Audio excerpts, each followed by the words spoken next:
Power star Pawan Kalyan స్థాపించిన Janasena party కొత్త వెబ్సైట్ను ప్రారంభించింది.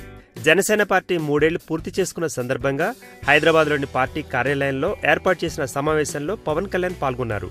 ఈ సందర్భంగా జనసేన పార్టీ వెబ్సైట్ను ప్రారంభించారు. ప్రజల్లోకి వెళ్లేందుకు 32 అంశాలను గుర్తించామని, జూన్ నుంచి పార్టీ నిర్మాణం ప్రారంభం అవుతుందని చెప్పుకొచ్చారు. జనసేన పార్టీకి బలమైన కార్యకర్తలు ఉన్నారని, యువతకు పెద్దపీట వేయాలని నిర్ణయించినట్లు పవన్ కళ్యాణ్ చెప్పారు. పార్టీ నిర్మాణం పూర్తయ్యాక పొత్తులపై ఆలోచిస్తామని, అధికారంలోకి వచ్చినా రాకున్నా ప్రజల కోసం పార్టీ పనిచేస్తుందని, పార్టీ అంతిమ లక్ష్యం ప్రజా సమస్యలే గాని అధికారం కాదని పవన్ స్పష్టం చేశారు. పవన్ జనసేన వెబ్సైట్ లుక్ను చూసినట్లయితే పార్టీ, ఎన్ఆర్ఐ, మీడియా, ఇష్యూస్ వంటి అంశాలతో మెయిన్ మెనూని డిజైన్ చేశారు. అలాగే లోగోలో జనసేన గుర్తు పెట్టారు. ఇరుపక్కల పవన్ కళ్యాణ్ ఇమేజ్లను ఉంచారు.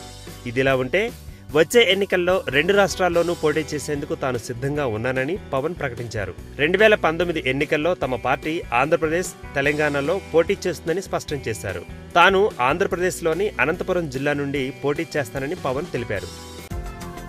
ఈ వీడియో గనుక మీకు నచ్చినట్టయితే లైక్ చేయండి, షేర్ చేయండి, సబ్స్క్రైబ్ చేసుకోండి.